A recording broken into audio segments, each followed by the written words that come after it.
Hello and welcome to another edition of the Stew with JT Brew, an NHL Around the Ice podcast. Tonight we're going to talk about keepers, look at some values, some of the things going around the league. Stick with us. You're in the stew.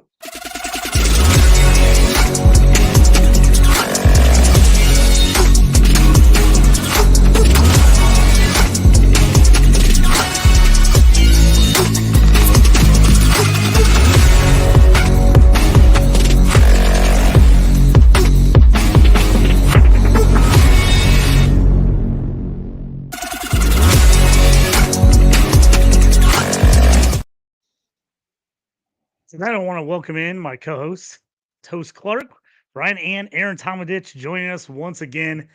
Guys, before we kind of get crazy here, start a wild start to games tonight. We got two games in action right now.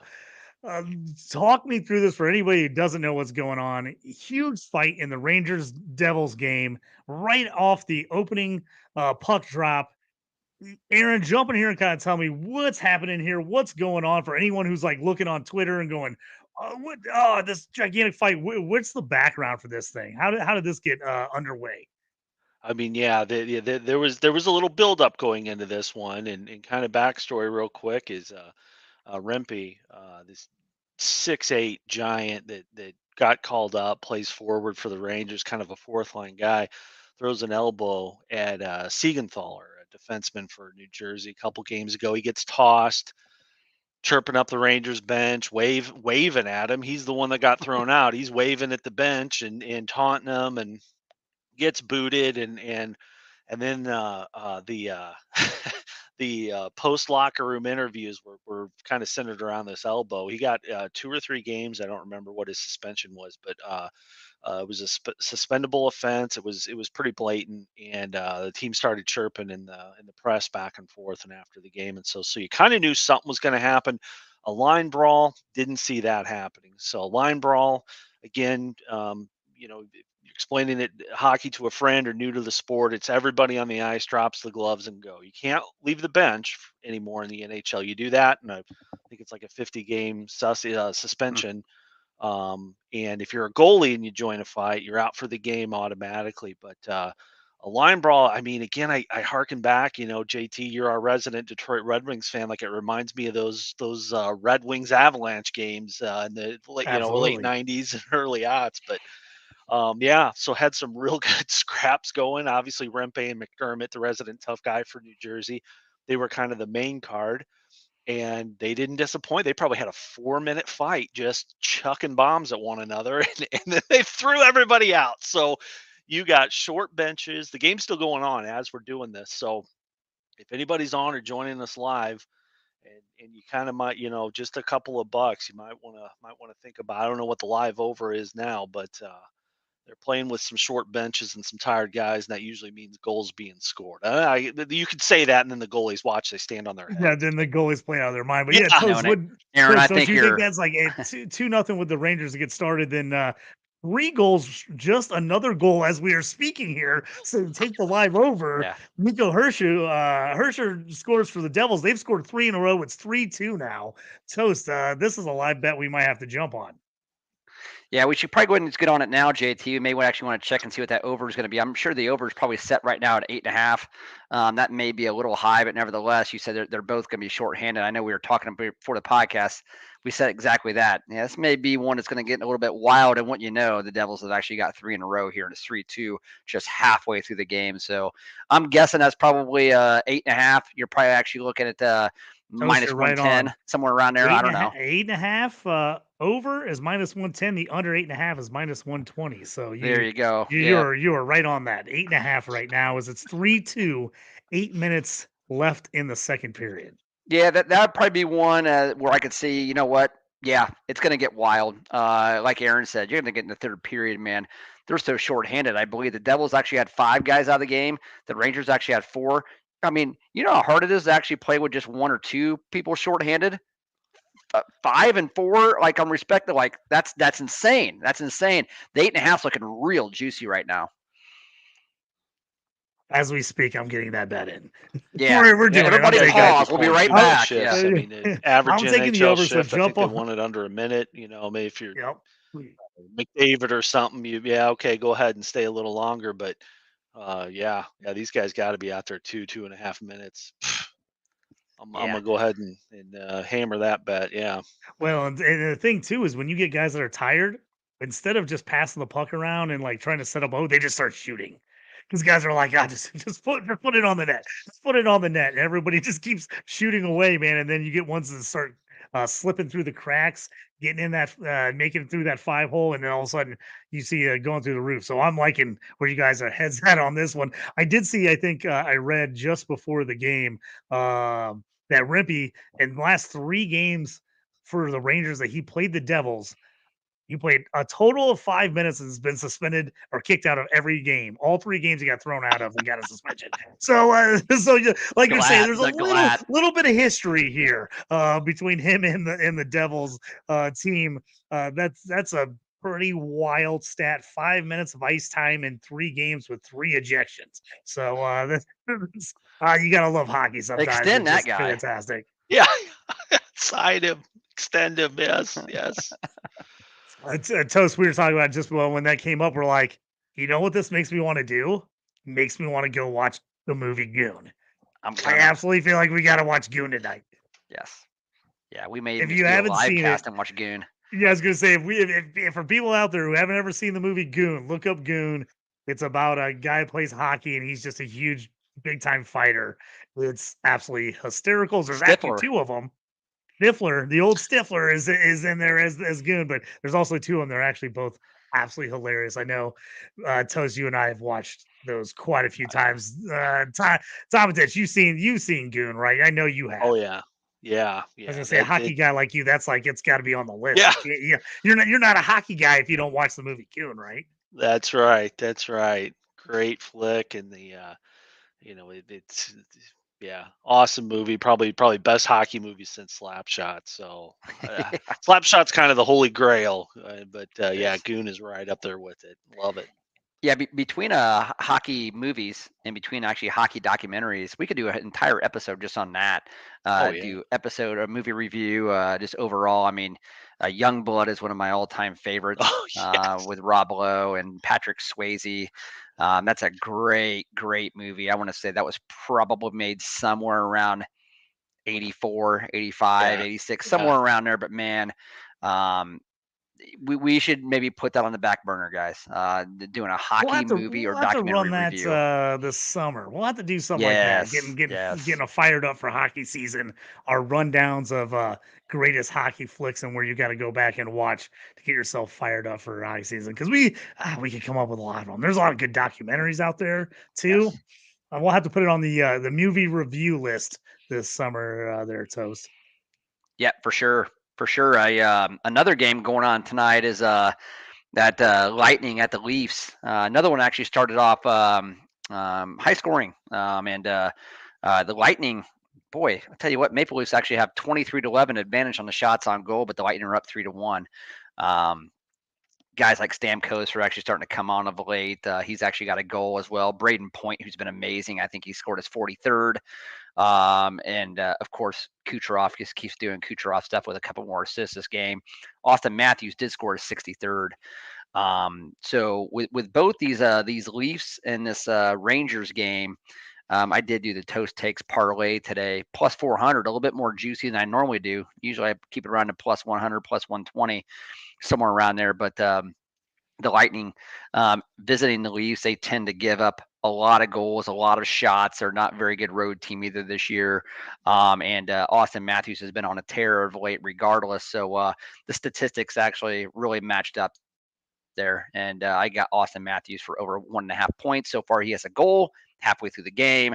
And the same thing with Artemi Panarin, and the same reason. Again, Devils not actually being a very good road team at all, giving up a lot of shots, a lot of goals as well. And again, he's been on a hot streak. So putting those two together for over 1.5 points each, you got a plus 400. It was starting off really good right now. And not all's lost. There's still 5 minutes left in each in a second, and they both got a point, and they're both high-scoring games. So that's actually looking pretty good. And as we kind of predicted here, the Rangers are out shooting the Devils 24-11, and the Maple Leafs actually out shooting the Lightning 23-11. But yet, both those teams are losing. So that's the way it's kind of going down the stretch here with hockey and hockey bets right now. It just kind of defies the odds these last week and a half to 2 weeks. Yeah. Yeah, Toast. We were on a tear there for a while with the Oh, Toast takes on the yeah. JT parlay play of the day. We had about a 2 week run where we were literally cashing at least 1 to 2 bets every night Every on day. those, and then it's like we know it's coming every year, and yet we still don't think about it. It's like you get to those last couple weeks and things get crazy. Teams are fighting for playoff spots. Some guys are getting rest. We kind of stayed with the formula that got us here, and everything's been upside down. Every team that was Yeah. scoring and doing it, they're losing. We're seeing teams lose to the worst teams in the league. We're seeing teams come out of nowhere and play their best games all season. So it's been a little bit of a wild week where we've kind of taken one on the chin here the last week and had to kind of go back, reset, and be like, okay, we need to look at some of these. Let's throw some of these point streaks in without the money line, Yeah. because that's where we were getting burned. We get the player points that we've been getting, but then the teams are losing. We got Edmonton losing. We've got, Tampa Bay losing. We got all losing teams like the Sharks. It just, we're like, how are these teams losing these games? But that's what's kind of bit us here, over the last week. We got our buddy John McGlynn. Great show, peeps. Thanks, Yeah, John. John. Appreciate you jumping in. I know me and John, we do a couple football podcast together. We're off this week. He's working like crazy. Guy's a madman, so I appreciate him checking out our show as we we had to take a break on the football show this week, but we still got hockey. Toast, any other games kind of popping out to you? Maybe some bets we're looking at later in the week. I know we were absolutely fired up for that Edmonton Colorado game, and everything that could go wrong went wrong for us in that game. None of the big names scored. Everybody on all the guys on the third and fourth line were putting up points, and we're like, we've been waiting this game. We had it circled on the calendar for like 2 weeks. Like, this is going to be the best game to bet on, and it was a dud. It was. It sure was. And again, I'm kind of say, you know what?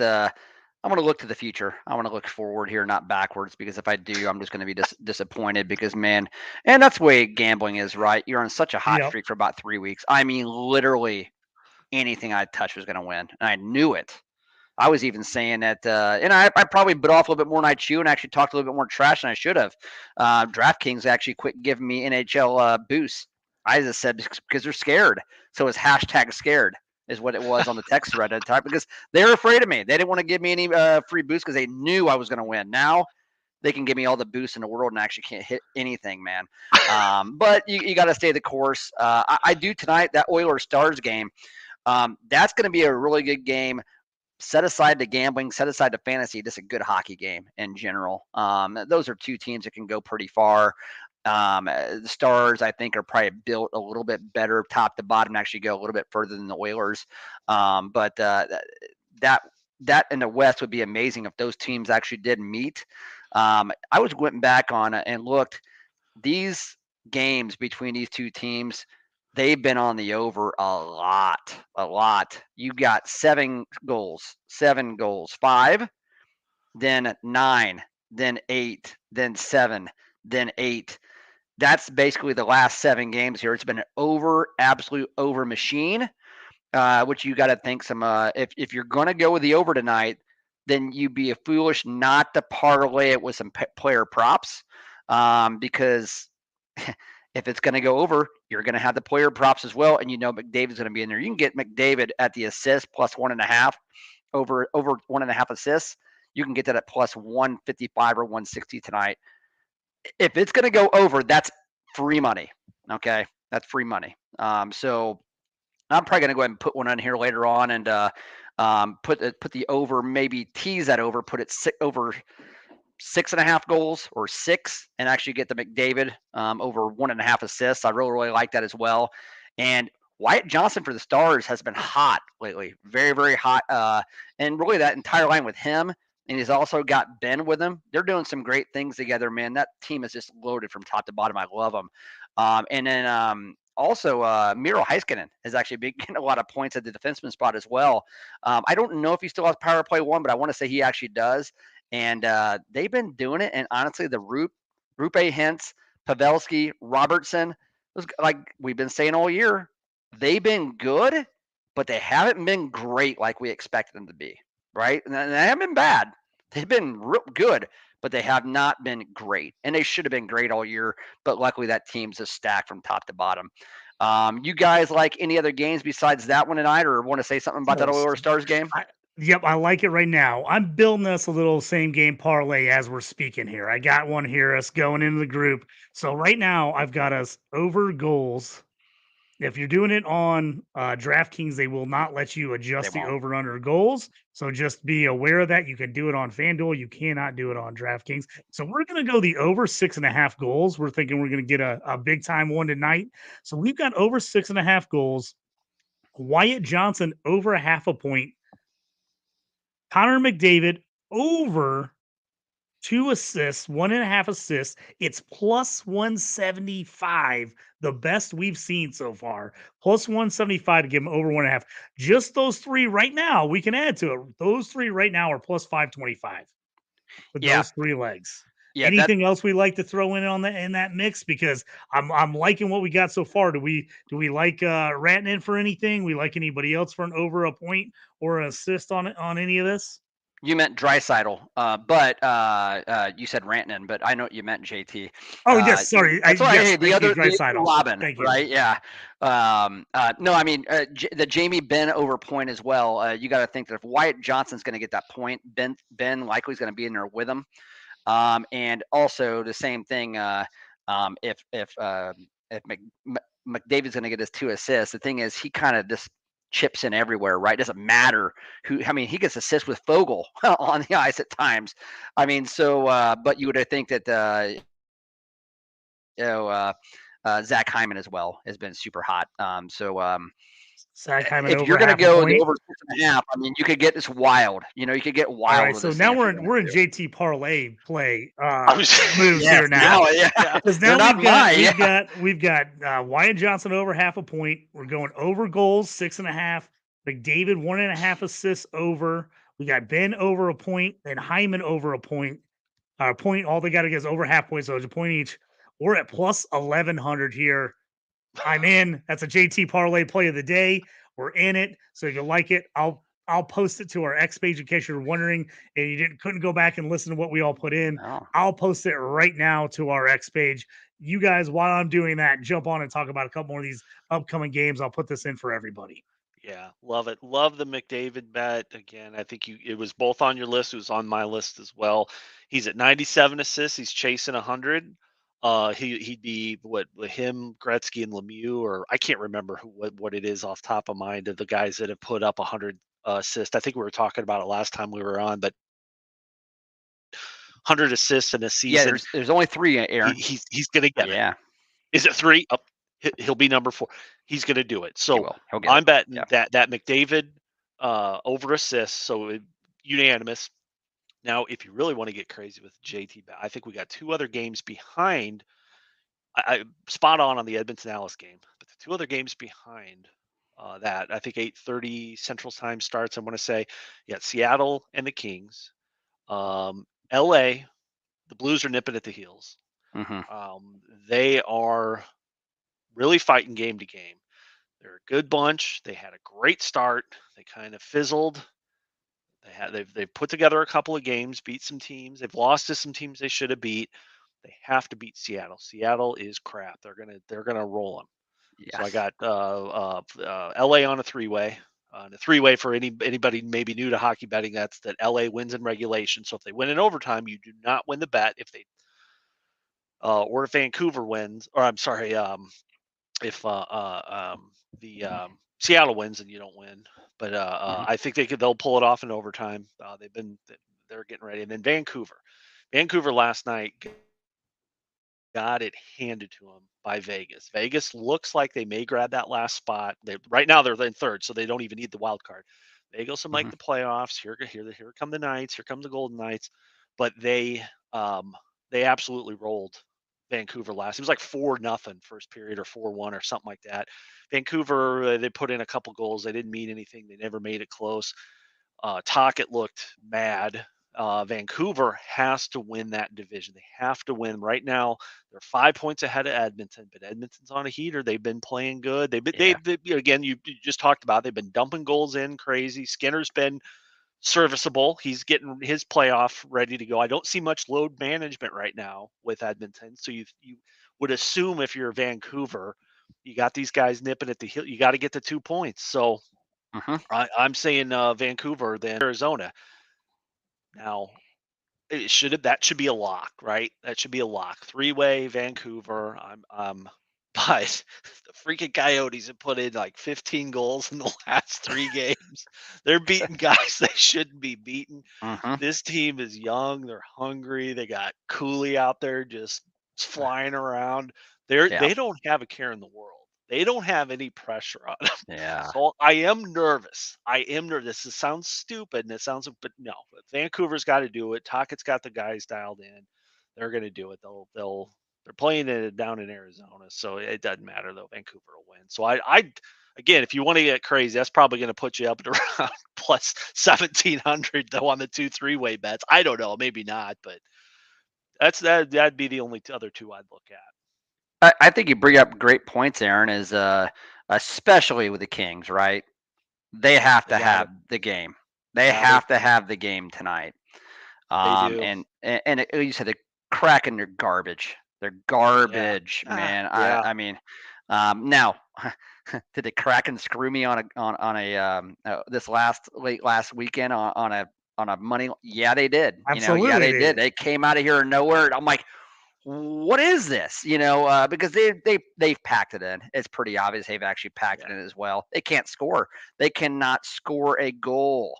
But I love the Kings on the money line tonight. Heck, and if you really, really like it, you could probably just go ahead and get them on the puck line tonight. The puck line is plus 142, and plus 142 actually looks pretty good for the puck line. Now, with that Vancouver, Arizona, wonder what the draw is. You know what I mean? For them actually going to overtime.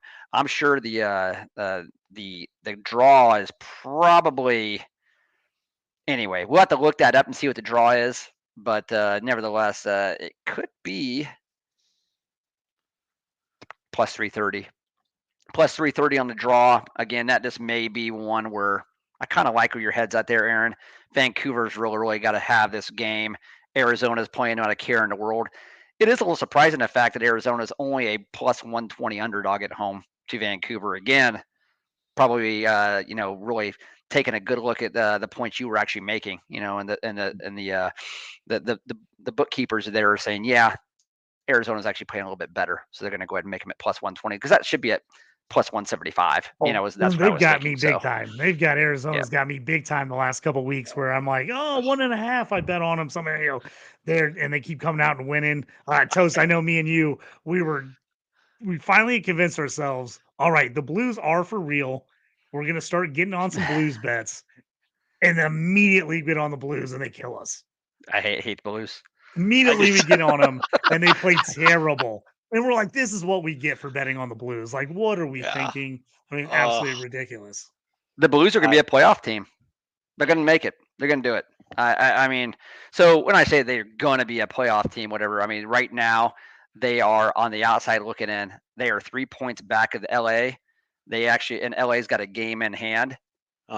I just think the Blues are going to do it. They're going to make it. They're going to make it because they shouldn't. And there is no reason this team should actually have 40 wins. Shouldn't? No reason they should have 40 wins. That just shows you, though, the Hawks and their rebuild and actually all the injuries they've actually had this year and a nice young core, actually with a great player in Connor Bedard. Philip Kurashev has came on, guys, and since the All-Star break. Yeah. He has been one of the most productive players in the Western Conference. Very, very good. We have him at a very good deal. I believe it's like $2.8 million or something like that for an arbitration deal. We got him like on a 2-year deal. I want to say maybe a 3, but it just goes to show you if St. Louis can do what they're doing here, the Hawks aren't that far off, right? We're a free agent away. We're one more year of actually rebuild then the free agency starting next year. I'm shocked where the Blues are at right now. And that makes me want to gag because I just can't stand them. I So couldn't agree with you more. I was laughing because we were talking about last week, like, oh, look at some of the make playoffs, don't make the playoffs. And we looked at the Blues and they were like plus 1,000. We're like, man, Damn should we it. sprinkle some money on there? But like, Should we're like, have. God, every time we bet on them, they kill us. And then I was like, what if we take Detroit and the Capitals at like, I think it was plus 170 and plus 190, or like one was to make it, one wasn't.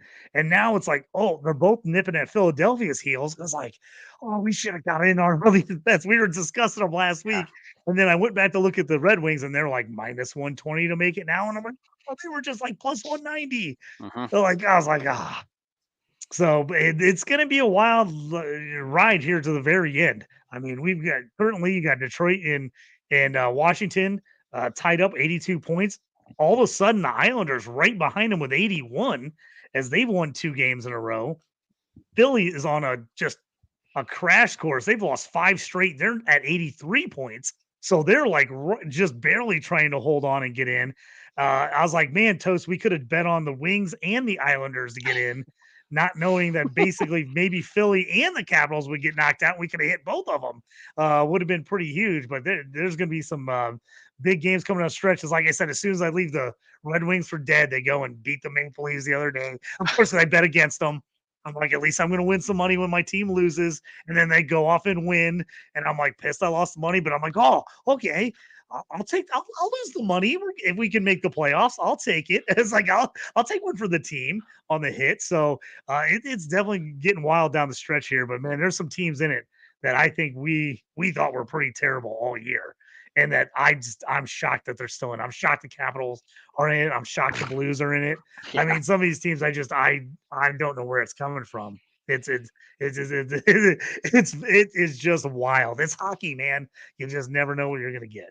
Yeah, I mean, if you look at Washington, before we go to our last segment here, but if you look at Washington, they're getting great seasons out of Dylan Strome.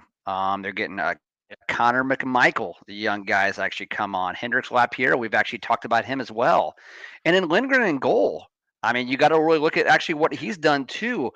There's just a bunch of unsung heroes have actually come through and actually really, I'd say, had these are maybe a little bit better than average hockey players. And Strome is anyway. I mean, McMichael and Lapierre are going to be good hockey players. I mean, they're young. They're very, very young yet. And then Lindgren as well. And yeah, Gail, those look like I do look like Chris Sabo. You know, I mean, or a Greg Maddux.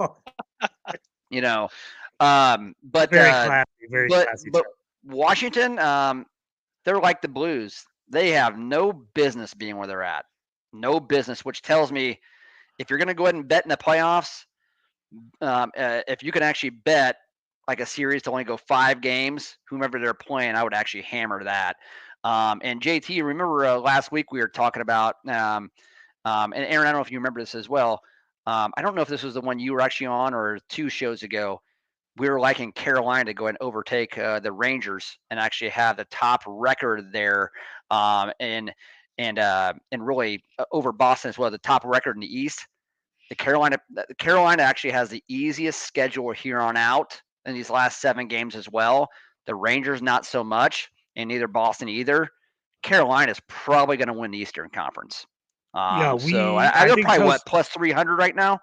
Yeah, I think when we originally looked at it, it was a couple games ago, and it was on last week's show. After Aaron had some technical difficulties and had to jump out early.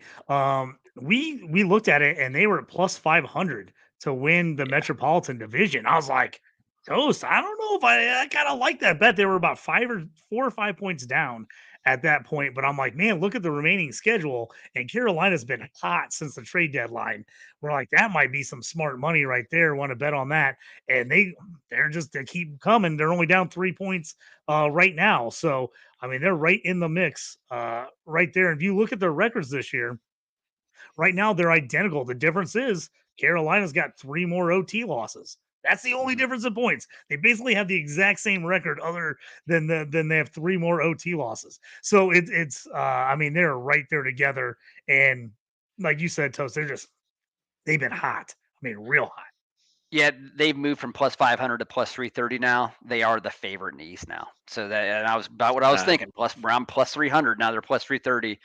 They're the favorite in the East. Edmonton's actually the favorite in the West at plus 350. The Avalanche plus 380 as well. And I think that's pretty true. That's going to stay about right there. But those Hurricanes, man, at plus 330, if you got quite a bit of scratch in the account, that's the schedule really plays to that. That's a really good bet right there. Yeah, and I don't see Brendan Moore, him being the coach there. A lot of that comes back. I kind of touched on a little bit before. Some of these teams, again, it's load management. Like we got a spot locked up. I remember last year when they got bounced, and it was Brendan Moore. And I think we might have joked about it last pod, or maybe not. But he had the famous quote of, "Well, we didn't get swept." I mean, they lost in 4 games to Yeah. Florida. They did get swept, but it was all in like double overtime, single overtime. Every single game went overtime, and Florida was on that huge, heater. They were beating everybody. Nobody could score on Bobrovsky. They hit the wrong team at the wrong time. Otherwise, I think Carolina would have gone deep last year. Same cast plus Gensel, plus you got that decor. You got a healthy Freddie Anderson that missed most of the game with that blood clotting issue. Well, he came back. Is he going to be the same?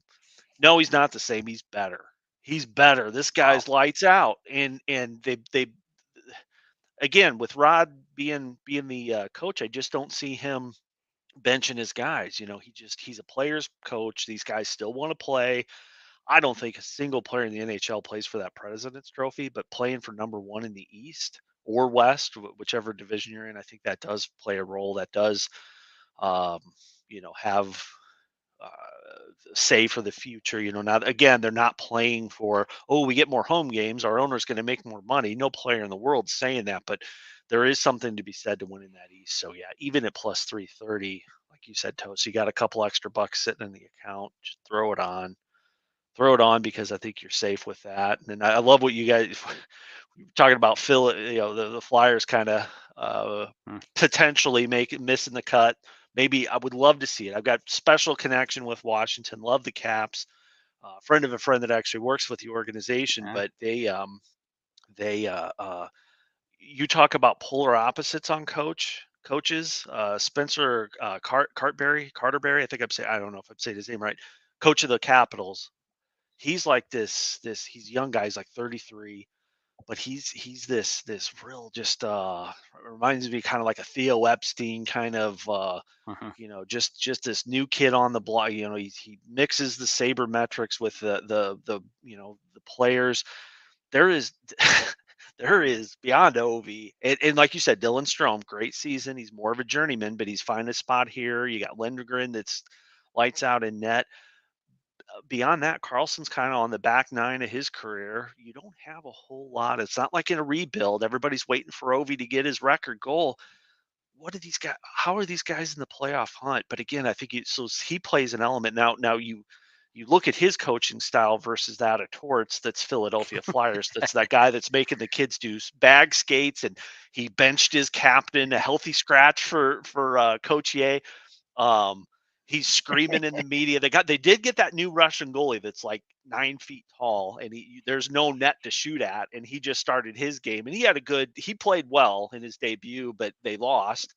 But you just see polar opposites on that coaching. Like, do you want to go out and win for a guy that's kind of I guess it depends on as a player who you respond to. I'm not saying Torts is a bad coach. He's a proven successful coach, and he's done amazing things with the Love Flyers, but Torts.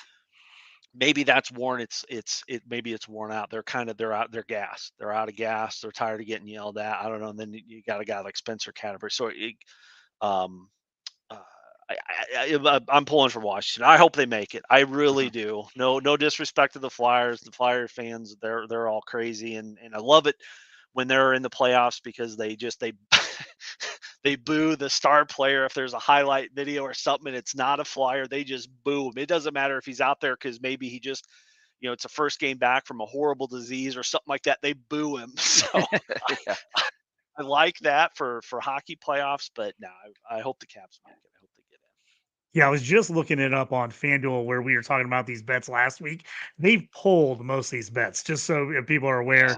Yeah. Looking at the Red Wings and the Capitals, you can no longer bet on them. But one long shot bet you can still jump on is the St. Louis Blues at plus 1100. They're 3 It's points out of the playoffs right now, 3 points behind the Kings, which is why this Kings game tonight is so gigantic. And that's why we're saying, hey, the Kings got to have it. You might want to put some scratch on them. That's the only one you can still really jump on. Is Blues are plus 1100, Wild are plus 1500, Kings are minus 5,000, and the Predators are minus 7,000 to make the playoffs. So that's kind of where those have gone. So we missed our window jumping on the Wings and the Capitals to make the playoffs last week. I thought it might hang around there a little longer. I should have just put the bet in when I was discussing it because they looks like they pulled it down a couple days later. JT. Hey, the old moniker, the old JT Walker moniker right now. We should put $1 million on the Kings puck line tonight. Should All have right. put $1 million on it. Let's put You $1 million can on it. you can do it though. I mean, it's 8:30 game. You can put over or the puck line at minus 1.5.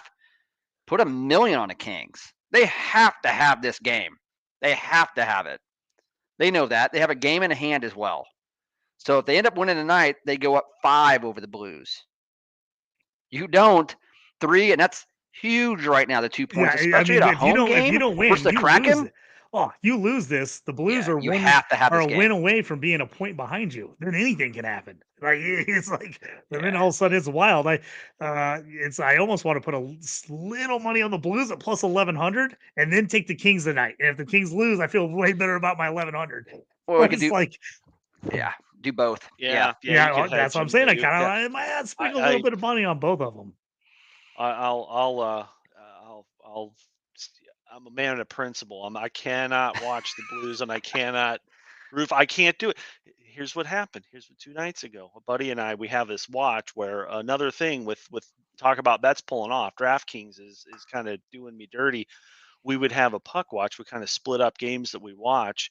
And if we see a power play going into the next period, then we hammer the next goal for that team that's on the period because, and it's not an original thought. There's I think it's a Spit and Chicklets. Yeah, it's the game notes, a Spit and Chicklets kind of child show from that Colby Armstrong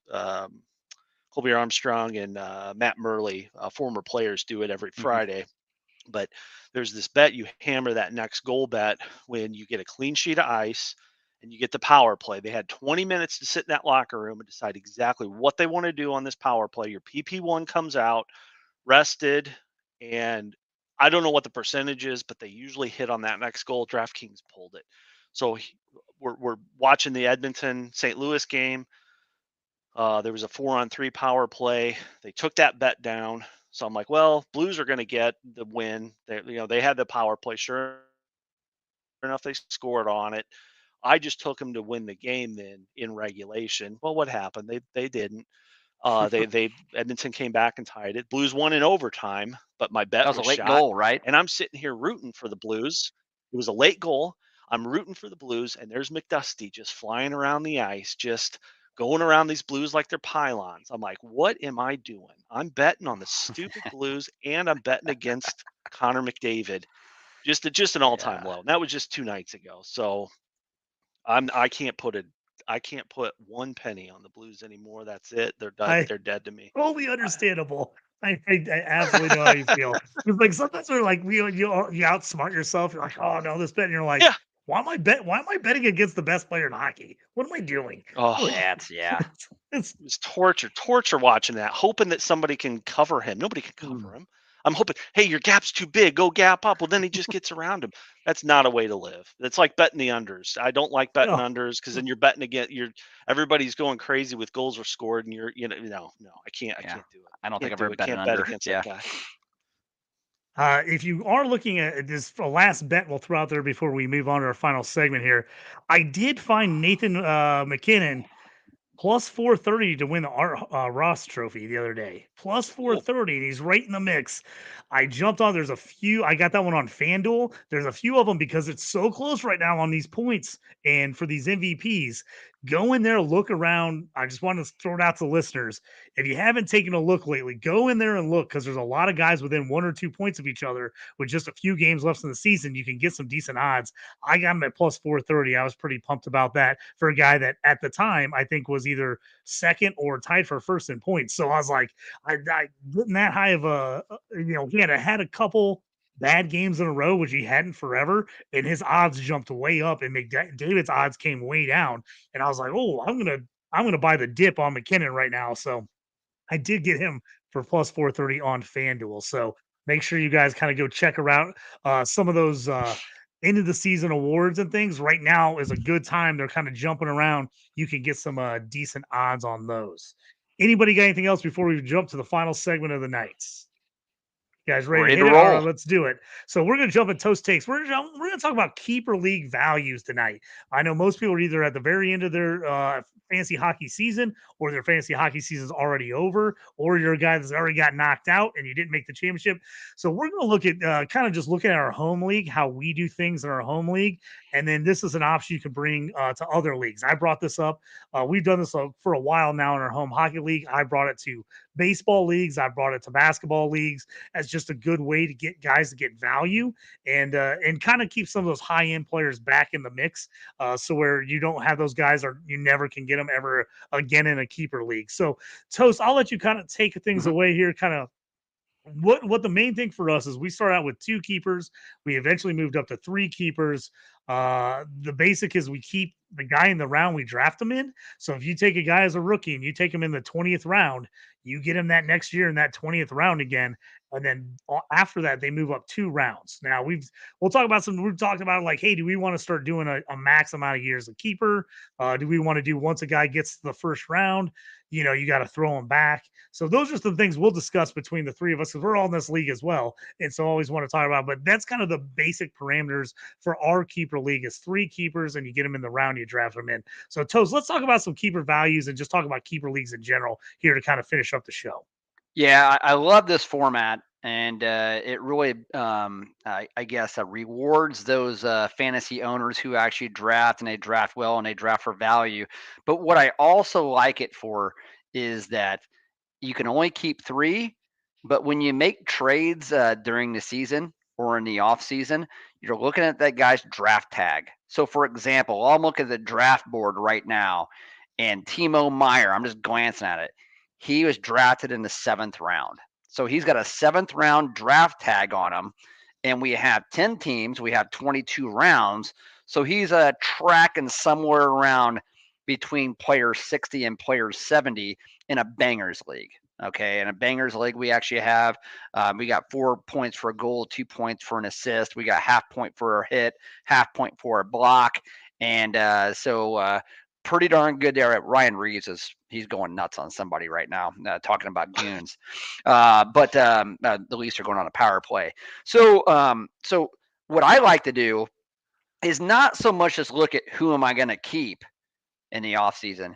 It's who am I going to trade to really take those guys with good draft tags and you can't fit them within your 3 guys, and then look to those other teams that actually have a need and say, hey, I'll trade you, let's say Timo Meyer, and you go ahead and give me your 8th round or 9th round pick yet next year for my 22nd round. And you can have Timo Meyer. I just get an 8th round pick for a guy I was never going to keep anyway, but I may have acquired him during the season knowing he could help me now and knowing the only reason I acquired him is because I knew specifically he would be an easier piece to move in the offseason as well. Don't know if you guys do that. I'm sure you guys do. We all kind of do that, but that's the idea of this league, to have it that way. It promotes movement. You want movement. You don't actually want a league that's stagnant. Nobody trades. Nobody actually doesn't really do much of anything. You want all that movement. You want lots of trading. You want lots of discussion between team managers, and that's what we got. And so I think an important thing to think about that is because you get the value with the keepers and the rounds you are, there's times we have guys that they just look at their team and they're like, I just don't have great value for any of my keepers. Do I have guys that are keepers? Yeah, they're keepers, they're good players. But I'm getting them right where they're going to get drafted, or Yeah. I got them. I took them maybe a little early this year compared to what last year compared to what they're going this year. Or, if a situations trade with a trade or a guy now is moving lines. The nice thing about keepers in the round that you draft them is that trade value. It does allow guys to make offseason moves, make trades, go, hey, I can rebuild this team. I was not very good last year. Let me take a couple younger guys that maybe I want to keep that are going to build in with my team that I know I can keep for a while. Maybe I do that. Maybe I do keep a guy in the 15th round, or maybe my best players in the third round. But I'm going, hey, I can get good value in the third round. This guy that I got in the 15th is now going top 8 rounds. And so it's like, hey, I want that round volume of like, yeah, he's probably not going to score where my 5th round keeper is, but he's going to score a whole lot more from that 15th spot than what I'm getting in that 7th round. So that's something to think about for keeper leagues for people. We've just found really good value with that in our hockey league. We've done it for years in our home football league, and that's really helped some off-season trading. When guys need to make a run to the playoffs, willing to give up a stud quarterback or running back that you took in the 1st round that you're not going to keep next year because you're like, hey, I'll just redraft that guy. So that does make some nice movement near the end of the season. Aaron, kind of what do you think about the keeper rules, kind of how we're doing? Do you got any suggestions of some ways you'd like to see things kind of slightly change for the future?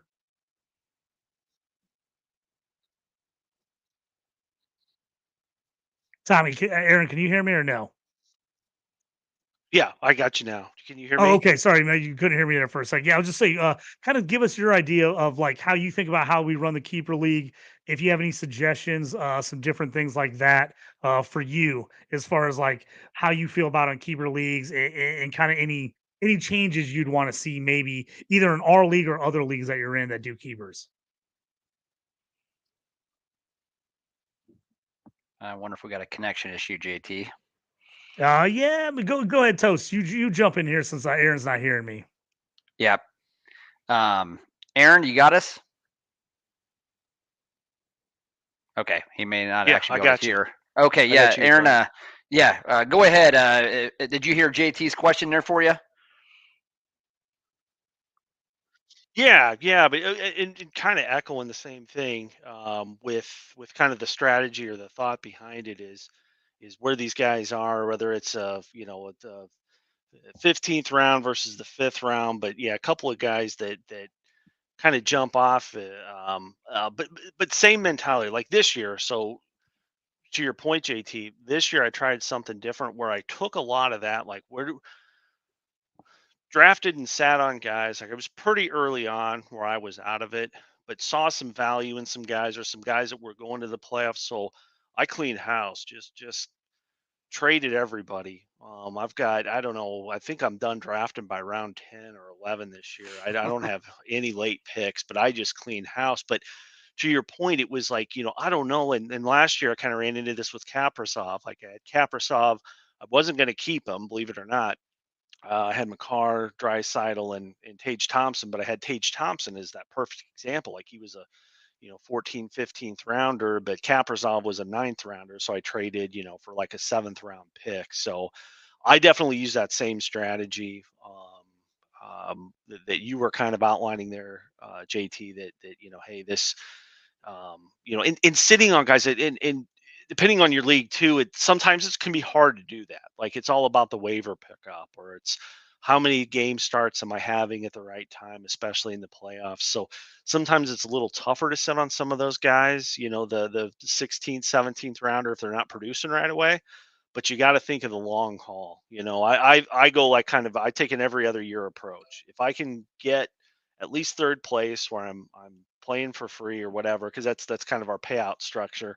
And I can at least get that, then the next year may be, oh, if I'm kind of thinking of that following year. So I'm quick to rebuild, quick rebuild. Let's get these. So if you win the league and you're now, you've probably financed the next 4 years. Okay, cool. Then I can, but trying to kind of build that capital, so to speak, beforehand can be kind of tricky. But that's kind of my thought going in is, yeah, look at these that kind of 10th through through probably 16th round, I think those are the guys that you can really leverage into those higher picks. Yeah, Toast, talk a little bit about that. Like, I thought Aaron did a great job this year. When he saw he was kind of got off to a rough start, he started making moves. Now he's loaded up his draft for next year. He's gonna have, a huge advantage at the beginning because he played last year and said, "Hey, I'm just gonna play for next year," and kind of reset himself up. I was in the mix a little bit longer and I kind of missed my window. And then by the time I realized, like, oh man, I'm gonna have to like win out to make the playoffs, I was already in trouble. And then I started having injuries, and there was nothing I could do. At that point, if I'm trading for guys, I'm probably just wasting you know, picks for next year and getting myself in trouble. So the timing of those things are huge as well, aren't they, Toast?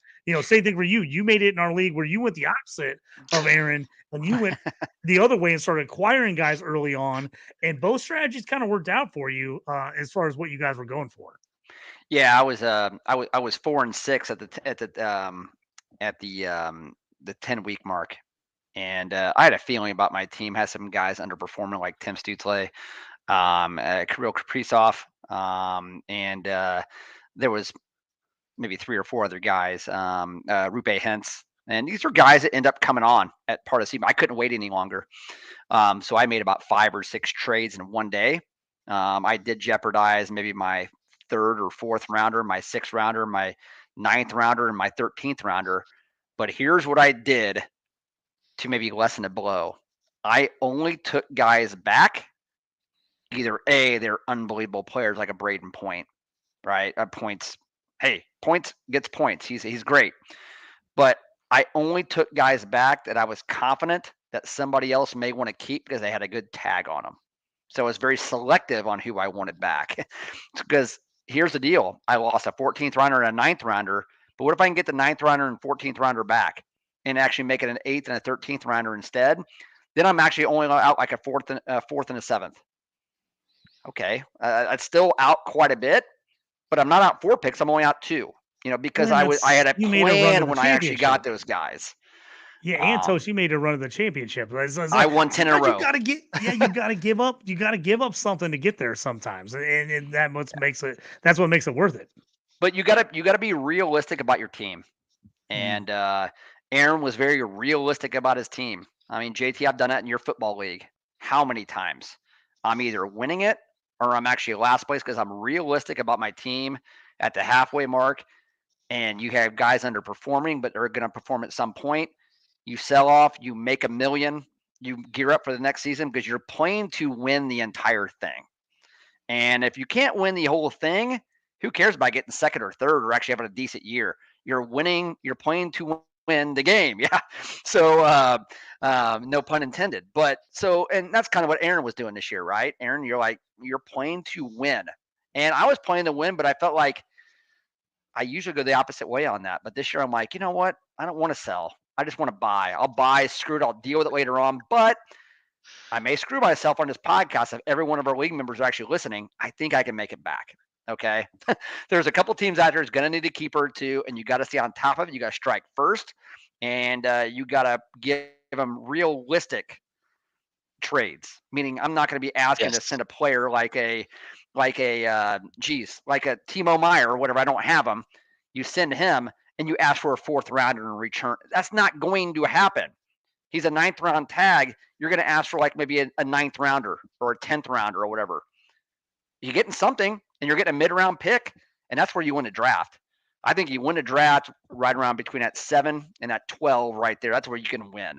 And then you also win the league when you're actually active on the waiver wire constantly. And so yeah, JT, Aaron, I mean, that's kind of the strategy. That's kind of our format anyway, but I know we have a little bit of time here left. I'd like to maybe talk about some of the guys on the board. I think we got some value for next year.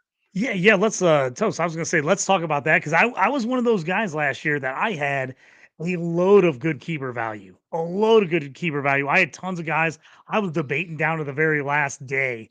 I'm like, oh, who do I keep? Because I had some guys that I had in the 18th, 19th, 20th round, and I'm like, I don't want to throw back Darlene. I mean, I had him in I think it was like 7th or 8th round. I mean, I had great value on him, but I'm like, gosh, I got like 10 rounds better value on this other guy.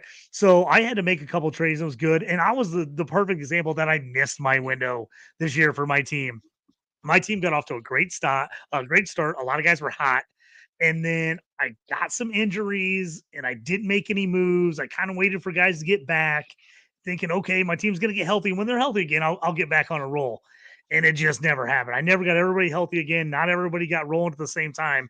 And I had great weeks where I looked awesome and I crushed. And then the next week, my team was terrible. And I was like one of the lowest scoring teams of the week. And I ended up on that train all year and I missed it. I should have got out earlier, but I knew what like my team could do at its best. And the problem was I just kept imagining it was going to happen like that all the time, and it didn't. And so I just missed out on that window and just missed the playoffs. But yeah, so let's talk about some of these values. And again, trading, like, the nothing drives me crazier than guys in keeper leagues are like, hey, this guy's a third round value. You get him in the ninth, and I'll trade him to you. And somebody's like, well, I want a third. Well, no, that's the point. He is a third round value. That's why we're keeping him because we're getting him later. It doesn't make any sense for me to trade you the pick that doesn't make any sense. Mhm. So if you are in keeper leagues and you haven't done a lot of trading in those leagues, you're going to end up having to get guys later. Like, hey, he's getting a ninth round value, which is nice for him, but that means he's going to need to give you a pick in the 11th round or 12th round. You're not going to get that equal value unless you make a multiple trade deal where you're like, okay, I'm going to give you this guy who's a fifth round value and this guy who's a ninth round value. I'm going to give you back a guy that's a 7 and a 15th, and then we're going to pick swap another round. Yeah. Then maybe you can do some stuff like that. But yeah, the guys are trading them for you for the value. They're not going to give away all their value in the trade back to you. So just to keep that in mind for people when you are trying to make these keeper trades, it definitely isn't a one for one. Just because the guy's going in the third and he got kept in the ninth doesn't mean you're going to get a third or fourth or fifth round pick for him. Because at that point, they're like, I'll just keep my third round pick. If I'm going to give you my third round pick, it doesn't make much sense. Yeah, yeah, unless you're getting like a 2-for-1 or something, right? And Exactly. that's different. That's different. But I got a list of about 25 players. We won't get to all of them. But one I actually want to mention here is Zach Hyman. I actually traded for Hyman. I traded with Brian Sanderson in our league, and traded Hyman for a guy that I always thought that would never be touchable, and that's Tim Stutely. I actually traded him. He's a 20th rounder this year. He'll be an 18th round keeper next year. Stutely will be. But the only reason I traded for Hyman is the fact that who's he play with? He plays with McDavid. Who am I actually in the championship against right now? Jeff Daylor. He's got McDavid. You're trying to even those players out. Why did I actually go trade for Ryan Nugent Hopkins as well? Same reason. I'm trying to neutralize McDavid. Trying when I get to the playoffs. I'm in a championship versus Daylor night now. It's not looking all that great. I'm down about 50, but that was the plan. So and also too, in an off season, I can keep Hyman, fifth round guy. So he's in there between pick 40 and 50 on the board, but he actually scores. He's got 52 goals this year. He's going to be a top 20, 25 player. He's got great value. I can keep him or I can move him. And if I end up moving him, I can probably get maybe a seventh rounder for a guy like Zach Hyman because he scores 50 goals and he's playing with the best player in the world. So, heck, can maybe even get a six rounder for him. So that was my philosophy is get a good player. You got to give up something, but you only take on the player in the event that you want to keep him or he actually has great trade value, and Hyman has that. Aaron, what do you got? Who are some of the people you actually like on the board? Yeah, I'm going to kick it right off with Hyman. Hyman was on my list. We did, just to be clear, we did our list independently. This I don't isn't know just who you got. pumping the tires on your team, but yeah, Hyman was definitely there.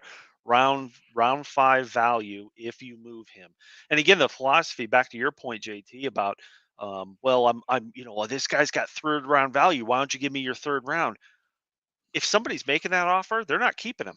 Why wouldn't I just draft the guy in the third round? You know what? Why am I giving you that high of a pick? So you got to be smart. Everybody's got Google. I don't care if you know hockey like the back of your hand or if you know fantasy sport. Everybody's got access to anything they want. They can look at trade value. You can put them into you can spend $50 a year on something that kind of gives you a AI bot gives you an analysis on the trade, and so those days are gone. You have to make a fair value a fair value offer. So yeah, Hyman, if you keep him, why wouldn't you keep him? 50 goals. It's like Sam Bennett, another 50 goal scorer. What if you score 50 in the game? You're probably, maybe these guys won't ever score 50 again, but they'll probably get 35. They'll probably get, maybe they'll get 40. And again, you got a guy that is getting a lot of ice time with McDavid.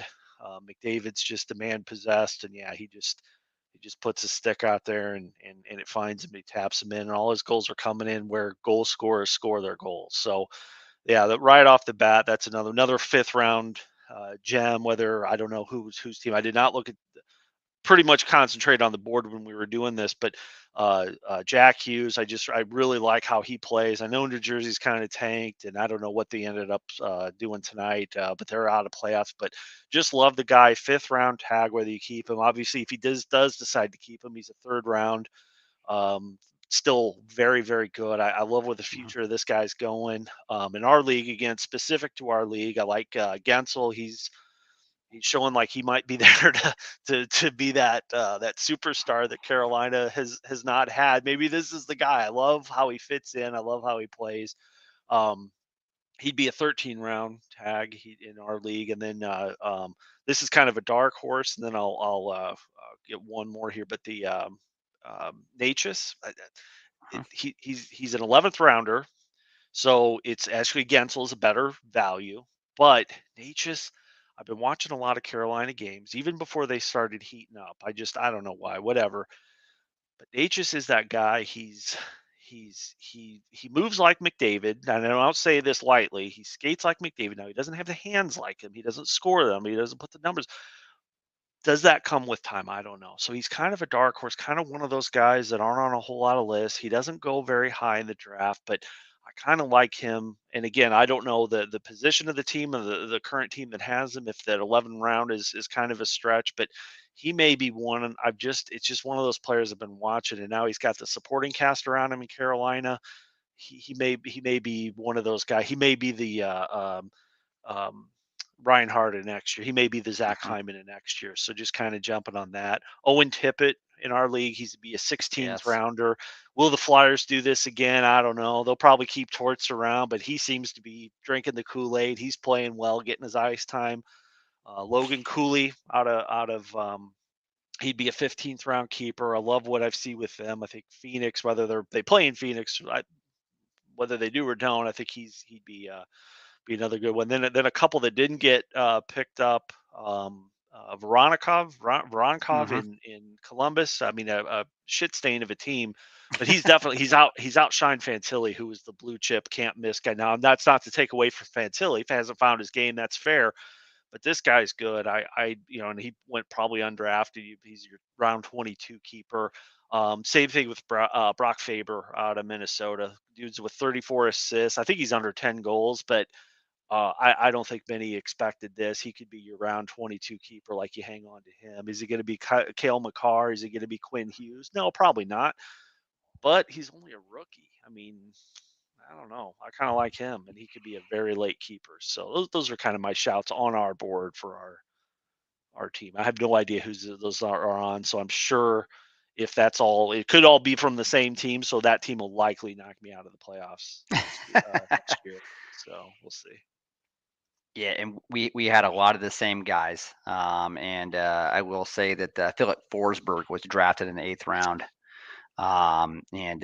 Wow, what value that's going to be for a keeper right now. And I believe that Jensen traded for Forsberg, probably the same reason why, right?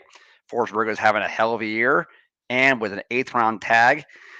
You guys, when you used to trade baseball cards, you got Beckett monthly, right? Yep. Remember that old Beckett monthly? When you were trading absolutely. baseball cards, and you had the little arrow up or the arrow down. This guy's going up. This guy's going down. This is no different with this draft board here, and how guys actually, again, with these draft tags, is their arrow pointing up or is their arrow pointing down? Are they hot or are they cold, right? That guy's cold. I'll trade you to him. He's a common, or whatever. But that's kind of where we're at with a lot of these guys right now. And you look at a guy like Forsberg, he's going up. He's hot right now. That card's hot.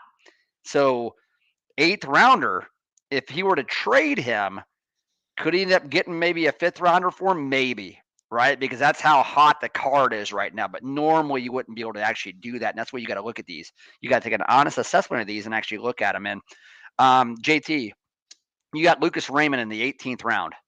Yep. I Great was just value. looking at that 18th round. I got him the year before, thinking that I was going to keep him. I tried to get tricky early in the year, get a couple more plays.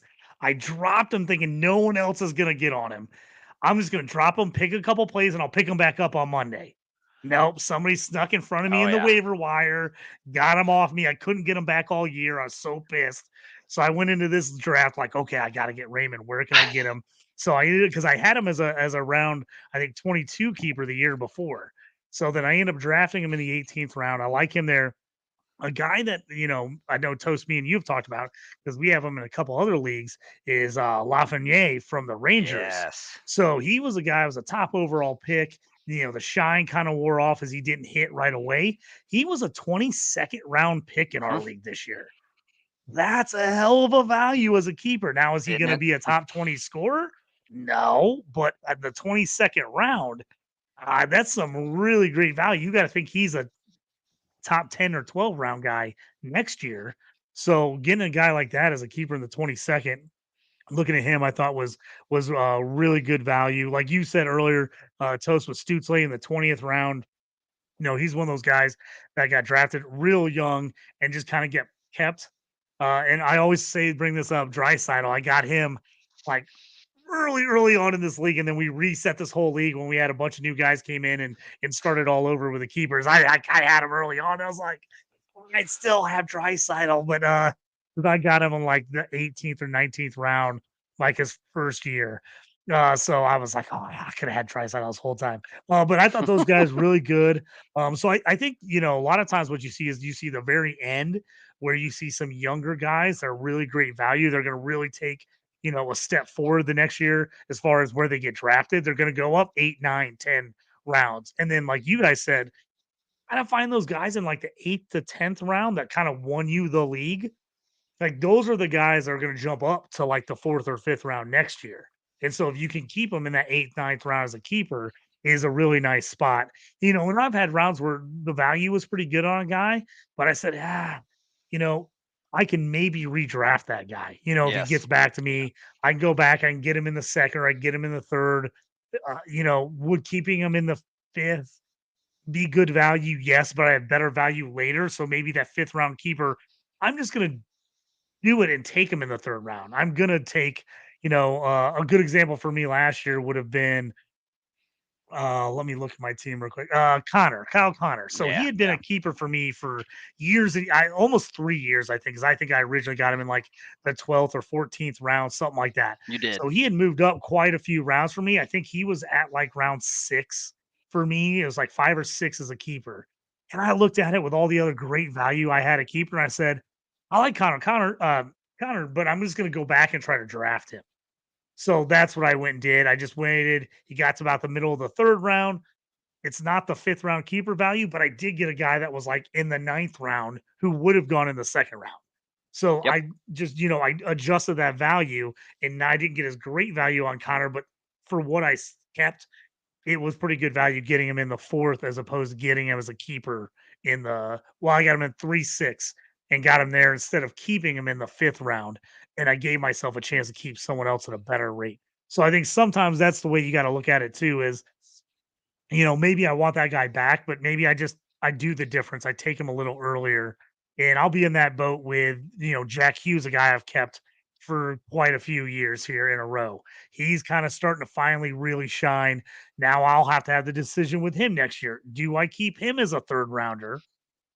As he was a 5th round keeper this year, because I was like 5th round, he's a top, 24 player, but I'm going to keep him in the 5th. Now, if he jumps to the top 3, now do I say, all right, I really like Jack Hughes, but I'm not going to keep him in the 3rd. I'm going to draft him in the 2nd.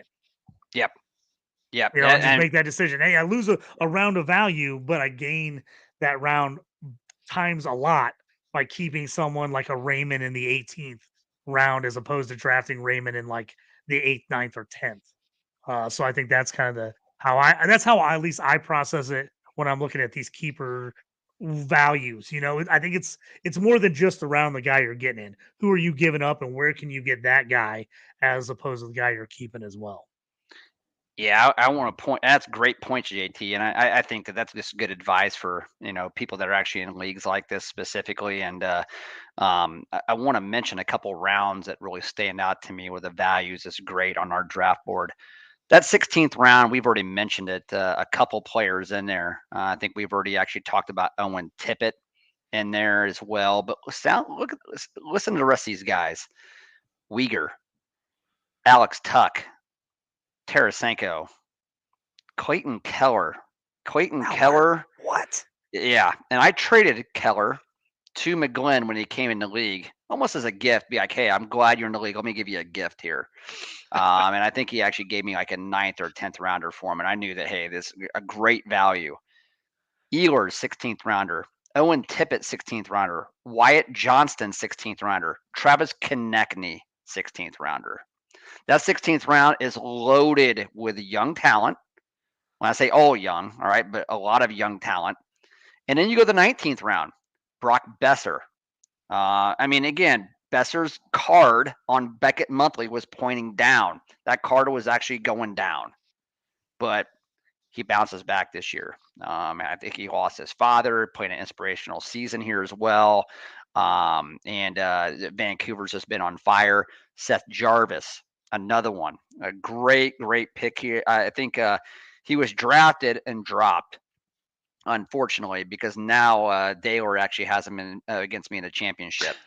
And then Matthew Barzal. Barzal is actually in the 19th round as well. I'm not sure how that happened, other than the fact that he doesn't hit, he doesn't block, and he may actually be not as great for this banger league format. But nevertheless, he's Matt Barzal, and he's in the 19th round as well. So there's great value over the board here, and there are players that are going to be on the move in the offseason. For like trading these guys for like an 8th or 9th or 10th round player, you're going to see a lot of that because there's just too good a value way down here on the board. One other thing I want to mention, and I was cussing John Martini at the draft, and I'll cuss him again right now. He stole Patrick Kane in the 21st round. I had every intention of actually drafting Kane late. Kane actually shows, quite frankly, he hasn't lost a step. Kane has not. You put him in this format for an entire season, and he is a top 50 player, right? Top 50 player. He's a 21st round. You can get him at value between 200 and 210. What's there more to say? And then, so how did I actually respond to that? Once I knew I was going to make the playoffs, I wasted one of my moves one week, and I grabbed Gabriel Landeskog, the Colorado captain. He was undrafted this last year, 22nd rounder. And when he has a chance to actually play in between Rantanen or playing with McKinnon, playing actually, Rantanen as well, they played together all the time. How can you actually go wrong with that? And he's the captain of that team. He'll probably be a keeper for me next year. And I picked him up off a waiver wire, I think in like week 13. And nobody is actually kind of paying attention to him. I got him, and he's probably going to be a keeper for me. And if not, what a good trade chip that'll actually be for me in a 22nd round. I can at least get probably, again, an 8th or a 9th rounder for him. That's what the going rate's probably going to be. So it sounds a great move. I was talking about the same thing. I was looking at it, and I remember me and you looking at it and thinking about Kane, and then he went in that 21st, and I had had started thinking about other guys and looking at rookies, and I think some young guys late in the draft, and then as soon as he took him, I was like, oh, I was thinking about Kane early in the draft, and I blanked on him. And then you picking up Landeskog, that's just, that's championship move. I completely blanked on him because me and you've been sitting on him for 2 years in another league with him injured. That's just a great move, picking up a guy like that, stashing him for later in the year. But those are kind of things. Maybe you get those guys that are older guys that still play. Maybe they don't have a contract. They're on a new, go to a new spot. Some of those guys just drop, and it just happens. There's no good reasoning. Sometimes guys just drop far. And again, when we did our draft, Kane wasn't on board. He came off the surgery. Everyone was like, yeah, is he going to be good? Is he not going to be good when Kane's back? And then, how quickly can that guy just be, just out of sight, out of mind? Yeah. And all of a sudden you get him in the 21st round. Yeah. Point per guy game at round 21. It doesn't get better than that. Yeah. All right, Yeah. guys. So we will go to our final face off here. Last takes of the night. We're about an hour 15, running a little longer than we usually do. Try to keep it under an hour, but we had a lot to talk about tonight. So final face off, Toast, we'll start with you and then we'll go to Aaron as we close this thing out. Well, it looks like my bad luck on the bet's going to continue here. So after that first period, everything was looking fine and dandy. That Matthews and Panarin actually come out and get their early points on what we actually believe is going to be some really, really high-scoring games. Panarin does his part in a 4-3 game. That's still not going to make the over 8.5. That's not going to happen. The 7, we would have lost that if we actually placed it. But here we are. Remember early on, I'd say the halfway point in the game, I said the Maple Leafs were actually up on shots 23-11. You guys remember that? That was Yeah. halfway point of the game. The Lightning just end up shit pumping the Leafs 4-1. The Leafs have had 4 shots on goal since that halfway park, and Matthews is not going to do it.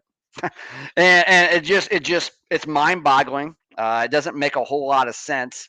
The fact that the Leafs literally are here at home game. The Lightning go in there. They have control of the game. They make no adjustments at all. And this is, again, why I don't believe in a second in the Leafs. Don't believe them. Don't believe them. It's the same old song and dance with them. It's because of crap like this right here. And it's not because I bet them. But, again, I don't care who you're actually playing. You're actually at home. You're late in the season. You're actually looking for a playoff position. And you end up putting, let's say they end up with 29, 6 shots on goal in the last 35 or the last 30 minutes of play. That's embarrassing. That's embarrassing. I don't care who you're playing. And against a team like the Lightning, who are not a good road team, give up a crap ton of shots and a crap ton of goals as well, and you get beat 4-1. That's an embarrassing showing right there. Yeah, that's wild, especially for when you're Panarin hit. So of course he got the last assist to get you over the 2 points on him on the last power play by the Rangers. We were talking about taking the over in that game because it got up to 5 goals. Then all of a sudden, of course, it shut down, and then the Rangers have come out here, put up 2 late goals. It's now 4-3 with under a minute. We need the Devils to tie it to get this thing to 8 with a goal in OT to make it 9 to get over that 8.5. The Devils scored 3 in a row and have done nothing since they scored 3 in a row to open the second period. Ever since about halfway through the second period, they've fallen apart. So I mean, we think we are going to get goal on goal on goal, and then all of a sudden we got nothing here near the end. As they've only got 20 shots up on goal, the Devils have tonight compared to 41 for the Rangers. And so the fact that they're only down 1 goal is pretty unbelievable right now. Yeah, and JT, I'm gonna say one thing before we pass off to Aaron here last second. We got to remember this for next year, right? Because everything's rolling along just fine. You get to the last 10, 12 games of the season, teams are actually either tightening up on defense because they're actually playing unbelievably meaningful games, or teams have actually packed it in. So I guess that I want to say, I don't know exactly how to explain it, but I guess the only way I can actually say is the fact that the normality and what was normal is out the window in the last 10 games of the season. Absolutely. And it's kind of like I always said with you guys, I don't like betting the first 10 games of the regular season, the first 10 games. You don't know what you have. Teams, look at Edmonton this year. I mean, unbelievable. I mean, you don't know what you have. You got to find your footing. You got to find that leadership. You got to find that right voice. So the best time to actually bet is really that 60 games in between. And I'm going to remember that for next year, because as soon as that 10 to 12 game mark actually hit, we haven't hit anything since. Nothing. And none of it's made sense. It'll None of defy it's the made odds. sense. Yes, and it defies the odds. So, yeah. It's been wild. Yeah, Aaron, give us your final face-off for the evening. Yeah, I mean, I echo everything you guys just said. Yeah, it gets kind of flipped upside down, whether it's load management issues or it's who cares about the President's Trophy? I mean, other than playing for the Eastern Conference #1 seed or Western Conference #1 seed, some of these are tanking. But I like your idea. Let's take notes. Somebody write down the notes. Write And it. let's review them. We'll put it on the calendar now and have a little review session for these last 10 games. But Yeah, you got a stone tablet? Yeah. Yeah. Because Yeah. this will be a rule. We're making a Yes. rule, not just a suggestion. Because I mean it. And again, it comes back to that pressure. These guys are ramping up. for the real season, the playoff season, and then you play these, these jokers like Phoenix that are got nothing to lose. Let's just showcase these young guys that, maybe they just called them up from the junior league, or they're from college, whatever, and they're playing with a full tank of gas, and they're just buzzing around out there, and you don't have it in you, nor do you care to catch up with them. So yeah, they're going to pop in, 4 or 5 goals on you. So final thought for the night: go LA. I can't stand. I just want the Kings just to finish off the Blues, please, please, please. So huge LA fan tonight. If I had the gear, I would put it on right now. Looks like it's still nothing. So it's not looking great, but come on, let's go Kings. That is going to do it for us tonight here on the Stew with JT Brew. Want to thank Toast and Aaron for joining me. Check those guys at Toast Clark and at Titch4141 on the X. Check out our Toast Takes, our JT Parlay Play of the Day. We've got some basketball bets going as well. If you want to jump in there as we get the end of the college basketball season here, but also all our hockey bets. We'll be having all kinds of bets ramping up here once the playoffs get going and got all those things. So check those out. We'll run a pre-playoff show here where we'll talk about all the top bets, all the gambling, all the stuff we like. Again, everyone, thanks for joining us. If you can, like, subscribe, give us a comment. Also, if you know people that like to listen to this in podcast form as opposed to live on X or on YouTube, we do download all these shows afterwards, and they're on Spotify, Google, all those places, Apple, iPad, everything. Anywhere that you can listen to a podcast, we have them. So thanks to you guys for joining us. That will do it for us. You've been in the Stew. Thanks for joining us.